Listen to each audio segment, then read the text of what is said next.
bonsoir, bienvenue sur La Première. Voici les titres que nous allons développer dans cette édition. Comment se déroulent les opérations de sauvetage en mer? Quelles sont les procédures? Vous allez le découvrir dans ce journal. L'une de nos équipes a pu monter à bord d'un hélicoptère Dauphin. Manutea Millon remporte la première étape de la Te Aito à Moorea. La seconde étape décisive aura lieu le week-end prochain à Papeari. Du côté des femmes, c'est Ilora Echen qui porte le maillot jaune. Nous retrouverons Arihoe Tifafana en direct de Moorea. Il sera aux côtés de Charles Maitere, fondateur de cette course de Va'ahoe. Nous irons aussi du côté de Hawaï où un projet de vague de surf artificiel fait polémique. Pour les autochtones, ce projet pose un problème environnemental et culturel. Et puis ce matin, les 8 candidates à l'élection de Miss Dragon ont passé leur grand oral dans un hôtel de la côte ouest. La culture chinoise était au cœur des échanges avec le jury. Vous avez peut-être aperçu l'hélicoptère de l'armée ce matin du côté de Haurei-Tinihau à Tahiti. C'était une démonstration militaire organisée dans le cadre d'une course de Va'a. La marine nationale s'est entraînée au sauvetage de naufragés. Nous avons pu embarquer à bord de l'hélicoptère Dauphin. Reportage Mérénie Gamblin sur les images de David Chang. Cela aurait pu être un rameur, mais la civière est vide. Les militaires du détachement 35F simulent un sauvetage en mer. Une démonstration voulue par les forces armées en Polynésie dans le cadre de la course de VA du trophée de l'amiral.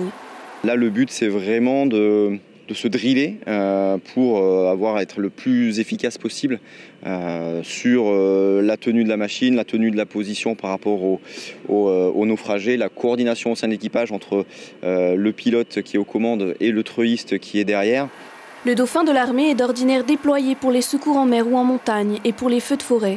L'hélicoptère est aujourd'hui en exercice dans la baie de Taoné et comme pour chaque opération, l'entraînement est indispensable. Chaque treuillage, encore une fois, est différent, avec civière, sans civière, avec victime, sans victime, plusieurs victimes, des animaux, ça peut être très vaste. Donc rappeler chaque séquence du vol en question, le rôle de chacun. L'opération dure une trentaine de minutes devant un public attentif. Le travail d'équipe opère, retour à Fa'a sans encombre, ou presque. Toujours le trafic, parce qu'on travaille juste en dessous de l'aéroport. Donc ça, effectivement, c'était pas vraiment prévu, mais même si on savait, on s'y attendait quand même un petit peu. Après, sinon, le déroulé de l'entraînement lui-même, il s'est déroulé comme ce qu'on avait briefé. Pas de mauvaise surprise donc, mais pour être paré à toute éventualité, ce type d'exercice est renouvelé chaque semaine, avec au passage l'occasion d'admirer les magnifiques paysages de Tahiti. Qui gagnera la Te Aito cette année? Réponse la semaine prochaine à Papeari après la seconde étape. Aujourd'hui à Moorea, c'est Manutea Millon qui remporte la première étape. 19 km entre Opunhou et Maharipa à la seule force des bras sur un Va'ahoe. Tout au long du parcours, il était au coude à coude avec Tuatea Terayamano. Arihoe Tifafana et Marcel Bonneau ont suivi la compétition.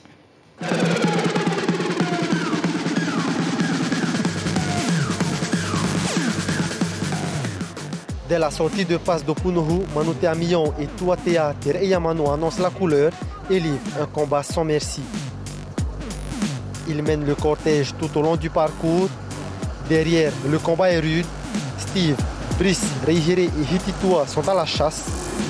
Dans les derniers mètres, les Chiliens Brice Kunuat Ahitua et Reijere Tavayar et ils rattrapent Tuatea Terayamano et finissent respectivement 2e et 3e. Derrière Manutea Millon, grand vainqueur de cette course. Ma stratégie de base, c'était pas que je mène la course et que je brûle direct. Hein.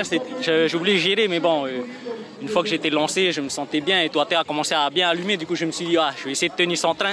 Je pensais pas qu'il allait tenir aussi longtemps. Hein. Je dis mon chapeau aussi à ce jeune de OPT. Il a tenu le choc et c'est lui qui m'a bien tiré sur le premier tronçon. Quoi. Dès que j'ai vu que je pouvais prendre la tête un petit peu, même si c'était pas beaucoup, hein, parce que le classement il est au point. Donc, tu t'en fiches de gagner avec 1 minute d'avance ou 1 centimètre. Hein. L'objectif, c'est juste de bien se classer. Quand j'ai vu la mer, elle était flat.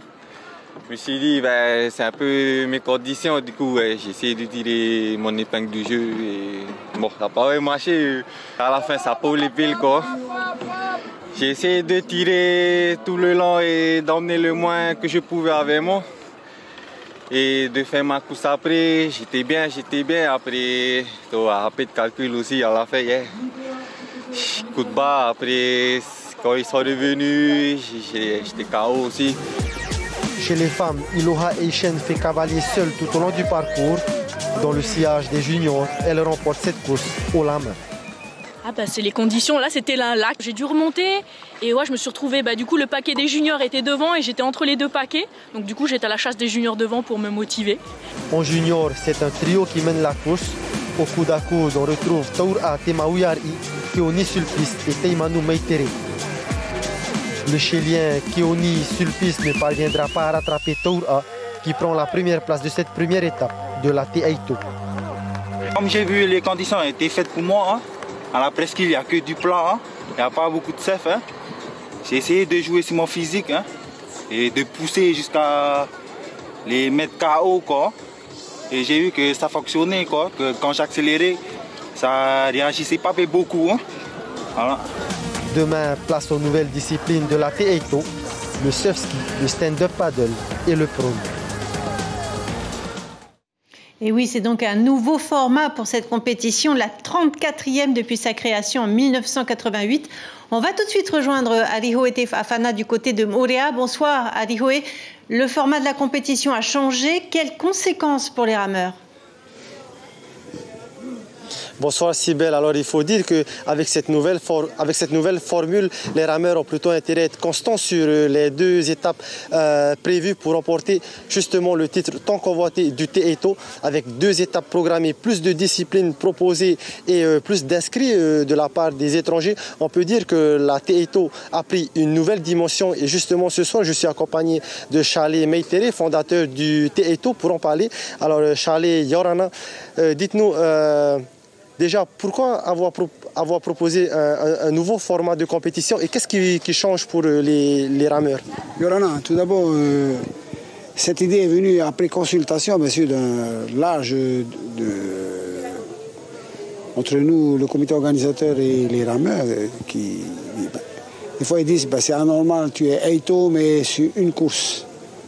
Alors que s'il y avait une ou deux étapes, pourquoi pas avoir trois dans le futur pour désigner le vrai Eito. Donc voilà, aujourd'hui nous avons décidé bien sûr d'organiser le Teito 2023 sur deux étapes. Qu'est-ce qui change justement pour les rameurs alors?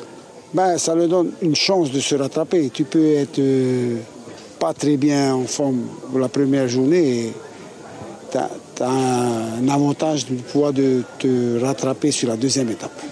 On voit qu'il y a eu beaucoup d'innovations pour ce Teito 2023. On voit aussi qu'il y a plusieurs disciplines qui se sont associées au Teito. Pourquoi avoir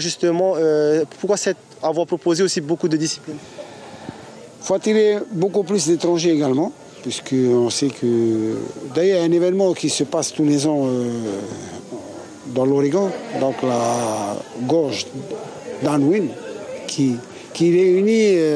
les subs, les kayaks, les machins, tout sport de rame, tout sport de glisse. Donc, si on veut atteindre le chiffre chez eux, comme ils annoncent 5000 compétiteurs, c'est peut-être pas on va uniquement qu'on pourra atteindre ce chiffre-là, mais atteindre d'ici l'horizon 2030, peut-être 2000 rameurs.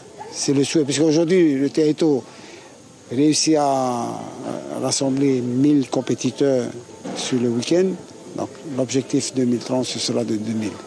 Alors raconte-nous un peu, tu nous racontais une petite anecdote du Teito depuis sa création. Alors elle a quand même une petite histoire. On dit qu'elle a été délocalisée, elle a été emmenée à Moorea, mais on peut dire qu'aujourd'hui le Teito elle est présente partout dans le monde. Oui, alors là, on peut prendre ça pour une anecdote, mais ce jour-là, après la 15e édition du Teito, on reçoit un appel de Radio Bleu de l'époque, de Marina. Et il y avait une voyante en direct. Et il dit, justement, ça tombe bien, on va en parler du Teito et peut-être du futur du Teito.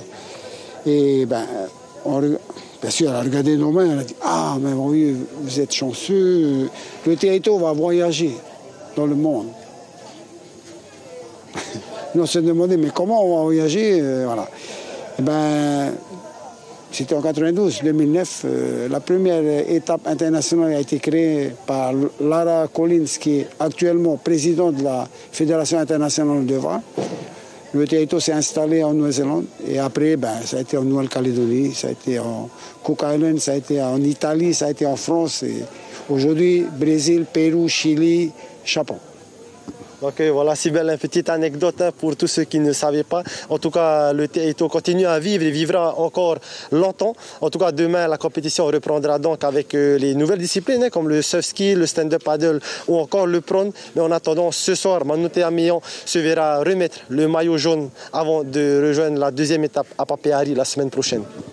Et merci beaucoup à Riho et Fafana pour toutes ces précisions. Merci également à Marcel Bonneau derrière la caméra.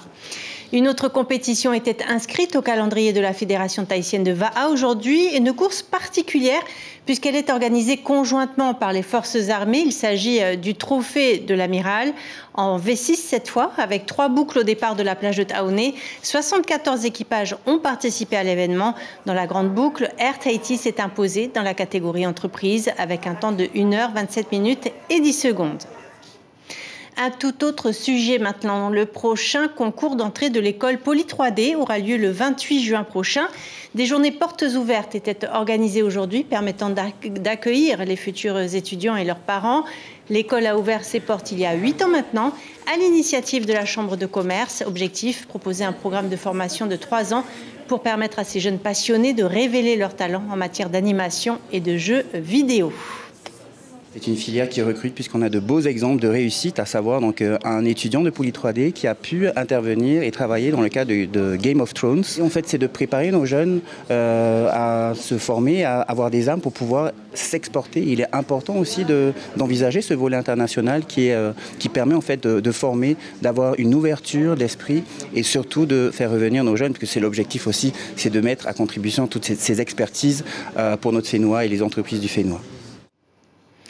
Ils veulent travailler dans la gendarmerie et mettent toutes les chances de leur côté pour y arriver. 7 Polynésiens ont démarré ce matin leur classe préparatoire au concours de sous-officiers à la brigade de Papeete. Cette formation qui mêle pratique et théorie est une première ici. Elle s'inscrit dans le dispositif gouvernemental de promotion de l'égalité des chances. Reportage de Priscilla Itev et Laura Chintou. Premier exercice pour les candidats ce matin, une dissertation sur le rôle social de la gendarmerie. Pas si facile ce test de culture générale. Pour la composition du plan, au début ça allait et puis j'ai perdu quelques notions. Limite je me suis perdue. Mais comme l'a dit le capitaine, on va travailler là-dessus et on pourra que s'améliorer aussi et s'en donner les moyens pour réussir. Un privilège pour ces 7 jeunes Polynésiens âgés de 19 à 25 ans, issus de milieux modestes. Ils planchent dans un premier temps sur la théorie pour se préparer aux épreuves écrites prévues en septembre prochain. On va accentuer nos efforts sur la préparation de ces étudiants, de ces candidats, sur tout ce qui est maîtrise de la langue française, la rédaction, la dissertation. Les candidats admissibles à l'issue de cette première phase seront autorisés à poursuivre la préparation, c'est-à-dire l'entretien avec un jury et la tant redoutée épreuve sportive. À 25 ans, Heyani, elle, rêve d'intégrer la gendarmerie mobile. C'est vu un peu comme le milieu masculin en fait. Et il y a très peu de temps, il y a des femmes, beaucoup je ne sais pas, mais il y en a certaines qui ont osé prendre cette direction et j'en suis fière. Et le fait aussi de savoir qu'il me semble qu'il y a peut-être quelques Tahitiennes, je ne suis pas sûre encore du nombre, mais ça me fait plaisir aussi de voir des Polynésiennes dans la gendarmerie mobile. L'ambition de ces apprentis est grande et leur détermination tout autant. Le Fénois est aujourd'hui encore le premier pays à recruter pour ce concours national de sous-officiers, selon le commandement de gendarmerie de la Polynésie française. L'association Papeete Centre-Ville organisait aujourd'hui un Papeete Market Street, spéciale fête des mères. Une quarantaine d'exposants se sont installés sur la promenade du front de mer. Toutes sortes de créations étaient proposées à la vente, bijouterie, artisanat, sculpture, chapeaux, couronnes et bouquets de fleurs. Brinkaina ou musique hip-hop, il y en avait pour tous les goûts côté animation. Des ateliers culturels et ludiques étaient également proposés aux familles. Prochain événement, la nuit des relais, le 29 juillet, suivi du Back to School le 26 août. Écoutez une exposante au micro de Mélissa Chang. Il y a eu beaucoup de cadeaux pour les mamans, comme les chapeaux, les lampes, les sacs. Ça, c'est bien parti. Et je crois que les papas se font plaisir aussi à acheter des porte-téléphones. Tout ce qui est menuiserie, création, comme les porte-téléphones et porte-tablettes, ça, c'est parti à une allure incroyable. Au plan international, un projet fait polémique à Hawaï, l'ouverture d'un spot de surf artificiel près de l'océan. Une aubaine pour les surfeurs qui souhaitent pratiquer leur sport en toutes circonstances. Mais pour les autochtones, ce projet va à l'encontre de l'esprit du surf hawaïen. Et puis, il est aussi très gourmand en eau potable. Les explications de Nora Noné. C'est un spot de surf, mais ici, pas d'affrontement avec l'océan. Les vagues sont artificielles. Les surfeurs de compétition ont donc l'assurance de trouver de belles vagues en toutes circonstances. Nous avons eu une des plus mauvaises fins de saison hivernale de l'histoire. Il était donc difficile d'aller surfer. Et quand on est surfeur, qu'on veut surfer et qu'il n'y a pas de vagues, on est un peu coincé. La piscine à vagues nous donne donc l'occasion d'assouvir nos envies, mais aussi de nous maintenir en forme. Située près de la plage d'Oahu, c'est la deuxième piscine de ce type dans l'archipel. Elle est dotée des dernières technologies pour simuler les conditions idéales dont les surfeurs de haut niveau ont besoin pour rester compétitifs. Les gens envient notre surf dans le monde entier. Ils veulent que nous leur enseignions ce que nous savons. La piscine est un endroit idéal pour rester ici à Hawaï et enseigner à nos propres concitoyens ce que nous savons et ne pas laisser cet héritage se diluer dans d'autres parties du monde. Car les gens, vous savez, dans le monde entier, s'inspirent de notre culture. Une culture du surf ancestrale, des spots de rêve qui font de Hawaï le berceau de ce sport de glisse. Alors certains Hawaïens ne comprennent pas l'utilité de ce projet. Pourquoi avons-nous besoin de piscines à vagues sur une île entourée par l'océan en pleine crise de l'eau? Ces piscines à vagues n'utilisent pas d'eau salée. Elles utilisent de l'eau potable, qui est actuellement une ressource très précieuse que nos résidents, les habitants de Oahu et les Kanaka Maoli ne peuvent pas se permettre de gaspiller. Nous ne pouvons pas nous permettre de gaspiller cette précieuse ressource. Un groupe de résidents situé à proximité de ce site a intenté une action en justice devant la Cour environnementale de l'État. Pour l'association d'habitants, le projet endommagerait les limous, les algues du littoral et profanerait les iwi kupana, des vestiges hawaïens. Et en surf, justement, notez que les Français engagés au 3e tour des World Surfing Games se sont tous qualifiés pour le tour suivant à Surf City, au Salvador. Parmi eux, les Tahitiens Vahine Fierro et Kaoli Vast. Et puis un mot de cyclisme avec le championnat de cyclisme des Outre-mer qui a lieu en ce moment en Nouvelle-Calédonie. La deuxième épreuve s'est déroulée ce samedi entre Bourail et le col des Roussettes. Chez les femmes, Elodie Touffet reste 3e au classement général après une échappée à 3. Elle finit à quelques secondes de la première place. Du côté des hommes, le Tahitien Kahiri Endeler est arrivé 6e de l'étape. Élection Miss Dragon, 51e édition. L'élection n'avait plus été organisée depuis 2019 en raison du Covid. Les 8 candidates sont prêtes à représenter la communauté chinoise après 4 ans d'absence. Aujourd'hui, c'était un moment important, l'audition devant le jury à une semaine de l'événement. Natacha Silagi, Mélissa Chong. J'ai 19 ans et je suis actuellement en 2e année en BTS Commerce International au lycée Lago. Pas de doute, on est bien au beau milieu d'une audition pour une élection de Miss, sauf que celle-ci concerne la communauté chinoise. La future Miss doit donc être capable de porter la tradition. Ce qu'on souhaite, c'est un peu le rôle qu'une Miss Dragon doit faire, parce qu'elle va représenter comme la communauté chinoise pendant une année entière. Donc vous la notez quand même sur ses connaissances de la tradition chinoise? Alors, pas tellement sur ses connaissances, mais plus sur sa motivation.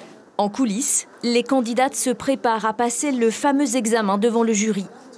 Même si vous n'avez pas la réponse à la question, vous contextualisez, comme on a dit. Ok. C'est important d'avoir ces conseils avant de passer devant le jury. Oui, ça aide à pouvoir trouver nos mots qu'on va passer et surtout à ne pas stresser. D'autres sont déjà passés. Les questions ont porté sur les valeurs de la communauté au sens large ou encore sur la cuisine asiatique.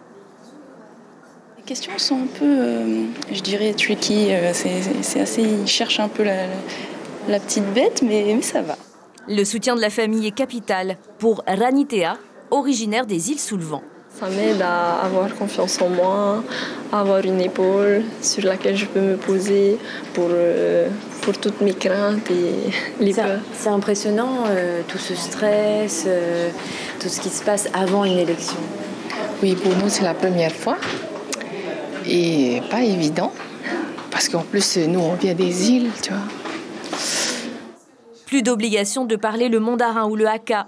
Les règles des élections se font moins strictes et chaque candidate peut affirmer sa personnalité sur scène. On a une thématique qui est les héroïnes cette année, donc pour des femmes plus engagées et une élection qui ne se restreint pas seulement à des critères physiques. Justement, vous parlez de femmes plus engagées à ce niveau-là aussi, et ça évolue beaucoup les élections de Miss. Oui, voilà, tout à fait. On a des femmes qui savent ce qu'elles veulent, qui savent où elles vont et qui ont des idées. Ce qu'on cherche, c'est autant une jeune femme belle de l'extérieur, mais également belle de l'intérieur. À ce que j'ai vu pour le moment, elles sont toutes très intelligentes, donc le choix sera difficile. Voilà, candidate numéro 4, allez, Stéphanie. Sous l'œil de Miss Dragon 2019, les héroïnes de l'élection tentent leur chance. Après 4 ans d'absence, les Miss chinoises vont remonter sur le podium avant l'élection Chinese internationale. Ce qui m'a poussée à me présenter cette année, c'est la famille et les amis qui m'ont beaucoup encouragée à me lancer dans cette aventure.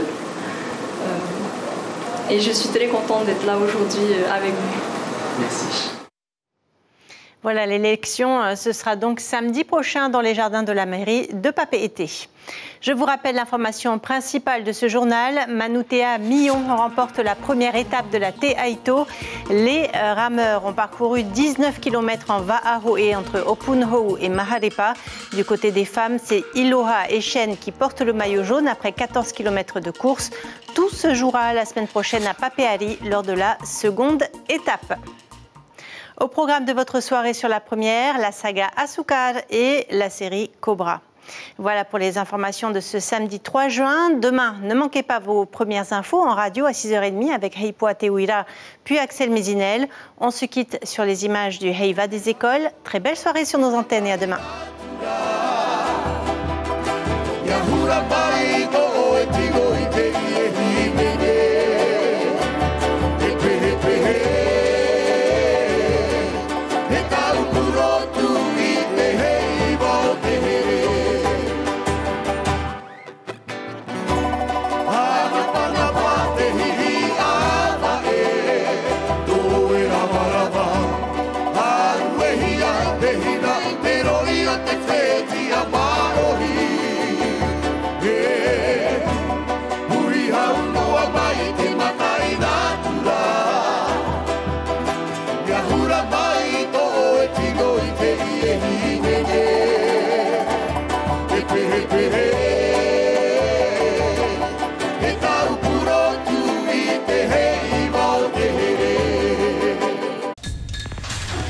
L'information en continu sur Polynésie la première, Internet et réseaux sociaux.